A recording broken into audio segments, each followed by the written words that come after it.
Jika saya mengajukan pertanyaan kepada Anda, apa penemuan terbesar manusia? Apa yang akan Anda jawab?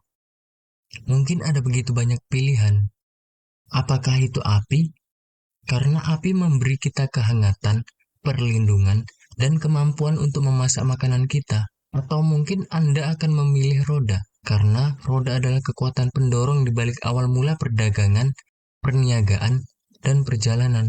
Meskipun keduanya adalah pilihan yang sangat baik, seringkali ketika kita berpikir tentang penemuan-penemuan terbesar umat manusia, kita cenderung melupakan satu penemuan yang paling penting dari semuanya, yaitu uang. Namun, tidak seperti penemuan-penemuan besar manusia lainnya. Uang tidak bersifat material. Mungkin itu sebabnya kita sering tidak memikirkannya dengan cara yang sama seperti beberapa penemuan besar lainnya. Benda-benda seperti api dan roda adalah sesuatu yang berwujud, sedangkan uang tidak. Uang hanyalah sebuah ide, sebuah ilusi yang nilainya tidak ada, hanya ditentukan oleh nilai yang kita tempatkan pada uang tersebut, atau setidaknya uang yang kita kenal sekarang. Namun, fakta bahwa uang adalah sebuah ilusi sama sekali tidak mengurangi nilai pentingnya. Sebelum kita menciptakan uang, kita dipaksa untuk memperdagangkan barang dan jasa secara langsung dalam apa yang kita sebut sebagai sistem barter. Orang menukar barang dan jasa dengan barang dan jasa lain sebagai imbalannya. Karena tidak ada nilai yang ditetapkan secara sewenang-wenang pada barang-barang tersebut. Setiap perdagangan ditentukan oleh apa yang masing-masing pihak bersedia berikan untuk sesuatu yang mereka inginkan. Ini seperti sebuah permainan. Jika saya menginginkan sayuran Anda untuk makan malam, tetapi saya hanya memelihara ternak, saya harus memberikan salah satu ternak saya untuk ditukar dengan sekarung sayuran. Jika saya ingin sepatu untuk dipakai, tetapi saya hanya membuat tenda, saya harus memberikan seluruh tenda untuk ditukar dengan sepasang sepatu. Dan Anda sudah bisa melihat salah satu masalah utama dari sistem perdagangan ini, yaitu ketidakseimbangan. Sebagai pembuat tenda, tidak mungkin saya tidak merasa tertipu karena harus menukar seluruh tenda dengan sepasang alas kaki yang sederhana. Karena tidak ada alat tukar yang standar, sangat sulit untuk membuat dua orang yang saling membutuhkan mencapai kesepakatan. Harus menunggu sampai terjadi kebetulan ganda, yaitu di mana dua orang yang saling membutuhkan hal yang berlawanan pada saat yang sama. Ini bisa menjadi proses yang sangat sulit dan tidak efisien. Dan bukan hanya itu saja, Anda tahu, uang kita bukan hanya sebuah alat tukar, tapi juga dianggap sebagai penyimpan nilai. Dan sebelum ditemukannya uang, beberapa orang tidak pernah bisa menyimpan kekayaannya, dan itu bukan karena kesalahannya. Pikirkan tentang petani yang menjual tomat dan orang yang membuat tenda. Orang yang membuat tenda dapat menciptakan seluruh desa dengan real estate dan membarternya dengan siapapun yang membutuhkan tempat untuk mengistirahatkan kepala mereka sepanjang tahun, dan dia mungkin akan mendapatkan uang dari itu. Tetapi petani yang menjual tomat hanya dapat melakukan barter ketika tomat sedang musimnya. Dan karena tomat adalah barang yang mudah rusak, ia tidak dapat menyimpannya untuk jangka waktu yang lama. Jadi, meskipun ia melakukan usaha yang sama dalam bisnisnya dengan pembuat tenda, sama sekali tidak mungkin baginya untuk tetap kaya sepanjang tahun. Ada tantangan tersendiri dalam memiliki produk atau layanan yang hanya sedikit orang yang menginginkannya. Seperti saat Anda memulai bisnis, seringkali Anda disarankan untuk mencari celah pasar, yaitu segmen pasar yang spesifik dan hanya diminati oleh sekelompok kecil orang yang sangat tertarik dengan apa yang Anda tawarkan. Namun, sebelum konsep uang dikenal dan digunakan, saran ini bisa jadi tidak berguna. Masalahnya, Anda mungkin tidak memiliki barang atau layanan yang cukup bernilai untuk ditukar atau dibarter. Orang-orang yang memiliki barang-barang yang diinginkan semua orang, seperti senjata, kulit binatang, dan garam, menjadi orang yang paling kaya karena barang-barang ini memiliki nilai intrinsik dan diinginkan oleh banyak orang, sehingga mereka bisa ditukar dengan berbagai barang lain. Namun, kemudian orang-orang mulai membeli barang-barang ini meskipun mereka tidak membutuhkannya pada saat itu. Mereka melakukannya supaya mereka dapat menukarkannya dengan barang-barang lain di kemudian hari. Ini adalah awal dari konsep uang komoditas. Orang akan menukarkan barang dan jasa dengan barang yang paling umum seperti garam atau senjata, dan hanya menggunakannya untuk menukarkannya dengan apa yang mereka inginkan dari orang lain. Mulai dari garam dan senjata hingga benda-benda koleksi kecil seperti kerang dan manik-manik, manusia telah menemukan cara yang lebih baik untuk berdagang dan bertransaksi. Daripada bertukar barang atau jasa dengan barang atau jasa lain yang mungkin tidak Anda perlukan saat itu, Anda dapat menukarkan barang atau jasa Anda dengan sesuatu yang dapat menyimpan nilai, seperti sebuah IOU, atau dalam konteks bisnis bisa disebut utang usaha. Setelah itu, Anda dapat menggunakan penyimpan nilai ini untuk mendapatkan barang dan jasa yang benar-benar Anda inginkan dari orang lain. Idenya brilian, sangat brilian, sehingga seluruh dunia perlahan-lahan beralih dari sistem barter ke sistem perdagangan uang. Tapi, masih ada satu masalah dengan alat tukar ini. Anda tahu, agar uang bisa bernilai, uang haruslah langka. Semakin banyak barang yang tersedia, semakin rendah nilai yang terkandung di dalamnya. Itulah dasar ekonomi. Jika suatu barang bisa didapatkan oleh semua orang, maka harganya pasti tidak akan terlalu mahal, bukan? Jadi, benda-benda seperti pasir atau kerang yang dapat dengan mudah Anda ambil di pantai manapun sebenarnya bukan ukuran nilai yang baik. Akibatnya, sekitar tahun 770 sebelum Masehi, koin logam pertama diciptakan di Cina. Sebagai bentuk penghormatan, orang Cina membuat replika mini dari benda-benda yang pernah dijadikan uang. Mereka merancang koin-koin ini dengan bentuk bulat agar mudah disimpan dan dikeluarkan dari saku tanpa menyakiti jari. Koin-koin ini kemudian dicetak menggunakan bahan perunggu. Inilah sebabnya uang memiliki nilai. Anda tidak bisa hanya pergi ke pantai dan mengambil perunggu. Perunggu adalah bahan yang langka, dan karena itu perunggu memiliki nilai. Pada masa kini, uang belum menjadi ilusi. Nilai sebuah koin ditentukan oleh nilai logam yang digunakan untuk membuat koin tersebut.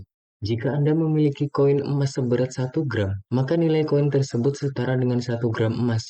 Anda bisa dengan mudah mengukur dan memastikan sendiri bahwa berat koin tersebut memang 1 gram emas. Namun, para raja dan penguasa dengan cepat menemukan kekuatan uang. Mereka menyadari bahwa semakin banyak logam mulia yang Anda miliki, semakin besar kekuasaan yang dapat Anda kendalikan. Jadi, pada tahun 600 sebelum Masehi, Alyates yang merupakan Raja Lydia menciptakan uang cetak resmi pertama. Dia membuat koin dari campuran emas dan perak dan menandai gambar pada koin tersebut sebagai penanda nilai koin tersebut. Sekarang, orang dapat dengan mudah mengetahui nilai sepotong logam yang mereka pegang hanya dengan melihat gambar di wajahnya. Namun, para raja di dunia ingin memiliki lebih banyak uang, dan logam mulia terlalu mahal untuk menghasilkan lebih banyak uang. Mereka mulai merampingkan koin-koin tersebut, kemudian mencampur logam yang lebih mahal dengan logam yang lebih murah. Semua koin yang beredar memiliki nilai yang lebih rendah dibandingkan dengan nilai yang tertera pada gambar di koin tersebut. Inilah awal mula dari ilusi nilai uang. Nilai koin tidak lagi ditentukan oleh nilai logamnya. Nilai koin sekarang hanyalah apa yang dikatakan oleh para penguasa dan bank. Sebagai contoh, 1 pound sterling di Inggris sekarang mewakili 1 pound perak sterling. Bukan berarti koin tersebut terbuat dari 1 pound perak sterling. Namun, ketika perdagangan internasional menjadi sesuatu yang penting, orang-orang mulai merasa bahwa membawa logam dalam jumlah banyak sangat merepotkan karena beratnya. Oleh karena itu, para pemimpin di berbagai belahan dunia mulai mencetak sertifikat IOU yang berfungsi sebagai bukti utang atau janji pembayaran untuk memudahkan transaksi perdagangan jarak jauh. Karena kertas-kertas ini dicap oleh raja, membuat orang-orang percaya pada nilainya. Mereka yakin bahwa uang kertas tersebut dapat ditukarkan kembali dengan jumlah koin sesuai nilai yang tertera. Pada masa itu, hal ini memang benar dan berlaku. Dengan bertambahnya jumlah sertifikat IOU yang beredar di pasar, kebutuhan orang-orang terhadap koin semakin berkurang. Pada akhirnya, nilai dari kertas IOU tersebut menjadi sesuatu yang kita percayai, meskipun kita tidak lagi dapat menukarkannya dengan emas dan perak secara fisik. Mulai dari era kerajaan kuno sampai era pemerintahan modern dan bank sentral, uang tetaplah sebuah ilusi. Ini hanyalah simbol yang nilainya ditentukan oleh seberapa penting orang-orang menganggapnya. Uang kertas yang paling berharga yang beredar saat ini adalah uang kertas 10.000 dolar Singapura.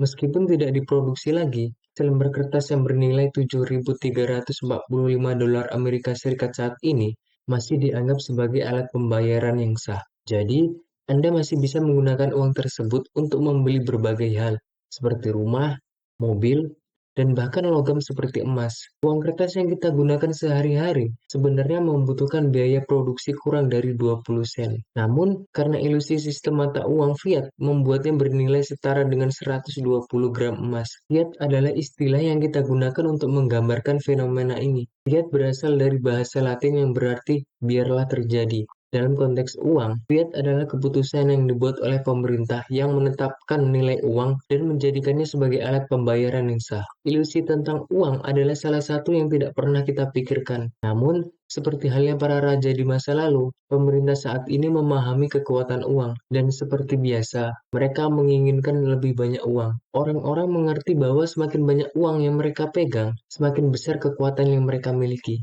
Jadi, apa yang mereka lakukan? Mereka menciptakan lebih banyak uang. Misalnya, jika pemerintah Amerika Serikat membutuhkan uang sebesar 340 juta dolar untuk membeli jet tempur F-20 itu, mereka bisa dengan mudah mencetak uang sebanyak itu untuk membelinya. Tapi, ada satu masalah dengan hal ini. Inflasi. Masalahnya, uang pada dasarnya harus menjadi alat tukar agar bisa dianggap berharga. Jadi, jumlah uang yang beredar harus sebanding dengan jumlah barang dan jasa yang diproduksi dan disediakan. Ketika uang yang dicetak lebih banyak daripada barang dan jasa yang tersedia, dengan asumsi semua hal lainnya akan tetap sama, maka harga dari barang dan jasa tersebut akan naik dan nilai dari uang itu sendiri akan turun. Inilah sebabnya mengapa banyak ahli ekonomi dan orang-orang seperti kita merasa khawatir tentang mata uang cadangan dunia saat ini, yaitu dolar Amerika Serikat. Tahun 2020 adalah tahun yang mengerikan bagi seluruh dunia.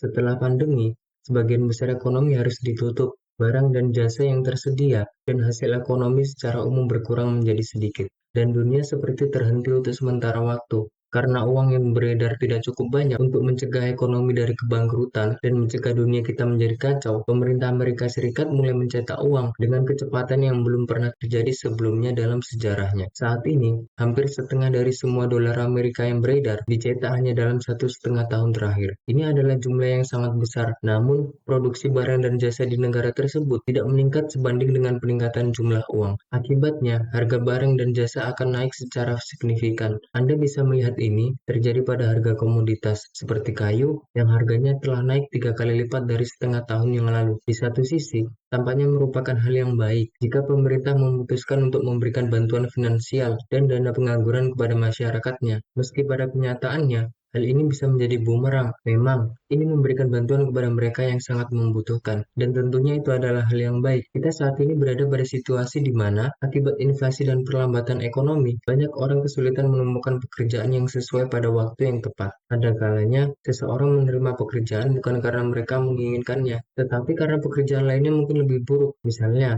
di Amerika Serikat, seorang pelayan atau pramusaji mungkin mendapatkan upah yang rendah, bahkan di bawah upah minimum, bukan karena mereka menginginkannya, tetapi karena tidak ada pilihan yang lebih baik. Beberapa dari mereka hanya dibayar 2 dolar sampai 3 dolar setiap jam, dan sisanya mereka dapatkan dari tip. Tapi, karena ada banyak aturan dan orang-orang jarang keluar rumah, jumlah pelanggan jadi berkurang. Jadi, tip yang mereka dapat juga jadi lebih sedikit. Jika karyawan Anda tidak menghasilkan cukup uang, mereka akan berhenti. Sesederhana itu. Jika bisnis Anda tidak memiliki karyawan untuk membantu Anda menjalankannya, Anda akan bangkrut. Ini adalah efek domino. Tapi, apa yang bisa Anda lakukan? Ketika Anda mendapatkan lebih banyak uang dari tunjangan pengangguran dan bantuan stimulus daripada dari pekerjaan yang Anda lakukan, dalam situasi ini, Anda mungkin bertanya-tanya, apa gunanya mencari pekerjaan? Anda mungkin pernah mendengar tentang Federal Reserve di Amerika Serikat, yang sering disebut sebagai Bank Sentral Amerika. Mereka memiliki kemampuan untuk mencetak uang baru. Ini seolah-olah mereka menciptakan uang yang tadinya tidak ada menjadi ada, dan kemudian memasukkannya ke dalam ekonomi. Proses ini bisa berjalan tanpa banyak orang yang benar-benar memahami apa yang sedang terjadi. Sebelum tahun 2020,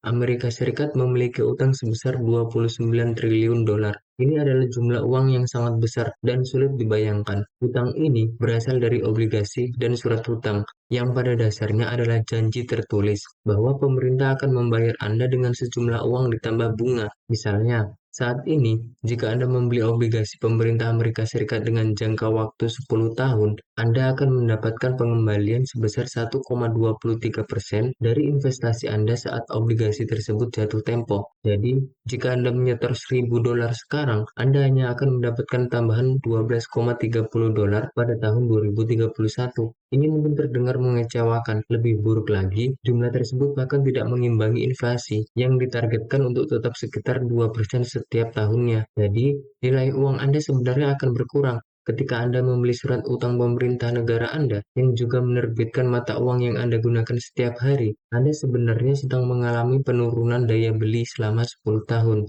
Nilai mata uang ini terus menurun setiap harinya. Meski begitu, banyak bank, perusahaan, dan individu di seluruh dunia yang tetap membeli obligasi dan surat utang ini. Pemerintah kemudian menggunakan uang yang mereka peroleh dari penjualan surat utang ini sesuai dengan kebutuhan dan keinginan mereka. Namun, ketika pemerintah perlu membayar hutangnya, mereka seringkali kehabisan uang yang mereka kumpulkan. Mereka memecahkan masalah ini dengan menciptakan uang baru. Mereka menggunakan uang baru ini untuk membeli kembali surat berharga dan obligasi dari lembaga keuangan besar.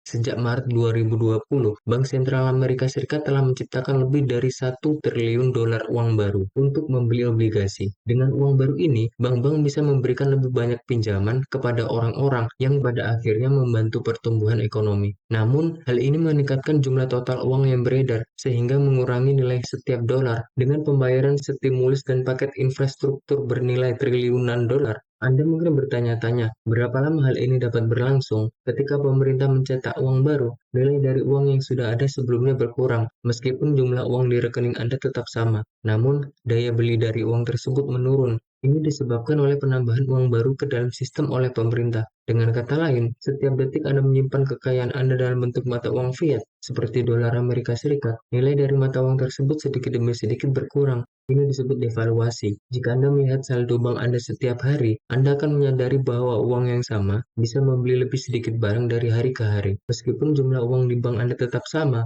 akan tetapi daya belinya terus berkurang. Fakta bahwa uang hanyalah sebuah ilusi adalah sesuatu yang perlu kita pahami. Dengan memahami hal ini, kita bisa melihat lebih jelas bagaimana cara mencapai kebebasan finansial. Semua ini seperti sebuah permainan yang tak pernah benar-benar selesai. Mengerti bahwa uang tidak memiliki nilai sendiri, melainkan hanya mewarisi nilai yang kita berikan kepadanya. Ini akan membuat Anda berpikir dua kali untuk menyimpan semua kekayaan Anda dalam bentuk uang saja. Sebaliknya, lebih baik menggunakan uang Anda untuk membeli aset yang nilainya meningkat lebih cepat daripada inflasi. Ini adalah cara terbaik untuk menang dalam permainan ini. Dan itu bukan benar-benar menang, melainkan menghindari kerugian total. Karena semakin banyak uang dicetak setiap hari, nilai setiap dolar di saku Anda akan terus berkurang, tetapi nilai dolar dari aset-aset di seluruh dunia akan terus meningkat. Namun, itu semua hanyalah fata morgana, seperti bayangan di padang pasir atau trik sulap. Meski pasar saham tampaknya sedang naik dan segalanya tampak baik, itu mungkin tidak sepenuhnya benar. Semua ini diukur dalam mata uang yang nilainya terus menurun setiap hari. Sebagai contoh, mari kita lihat Dow Jones, sebuah indeks yang mengukur kinerja 30 perusahaan besar di Amerika Serikat. Jika kita mengukur nilai Dow Jones dalam emas, yang biasanya dianggap memiliki nilai yang lebih stabil dibandingkan mata uang, kita mungkin melihat bahwa nilai sebenarnya dari Dow Jones tidak berubah banyak sejak tahun 1997. Ini seperti ilusi optik. Namun, apa tujuan dari semua ini? Dengan sistem mata uang fiat dan jumlah uang yang tidak terbatas, apakah nilai setiap mata uang akan terus menurun? Apakah perbedaan antara orang kaya dan orang miskin akan semakin besar? Atau apakah kita akhirnya akan menyelesaikan masalah ini dan berhenti menyerahkan keberhasilan finansial kita kepada mereka yang merusak nilai uang kita setiap hari? Hanya waktu yang akan menjawabnya. Tapi ketahuilah, pasti ada jalan keluarnya. Sebagai pengingat, meskipun uang adalah alat yang penting dalam ekonomi modern, penting untuk mengingat bahwa itu bukanlah segalanya. Kesejahteraan, kebahagiaan, dan hubungan interpersonal tidak selalu dapat diukur atau dibeli dengan uang. Oleh karena itu, kita harus berhati-hati agar tidak terjebak dalam ilusi bahwa uang adalah ukuran mutlak dari nilai atau keberhasilan. Jangan lupa untuk like, share, dan subscribe channel kami. Dukungan Anda sangat berarti, dan itulah yang membuat video ini terus berjalan. Terima kasih telah menonton, dan saya tidak sabar untuk melihat Anda di video saya berikutnya. Sampai saat itu, teruslah jelajahi, teruslah belajar, dan terus kembangkan kekayaan Anda.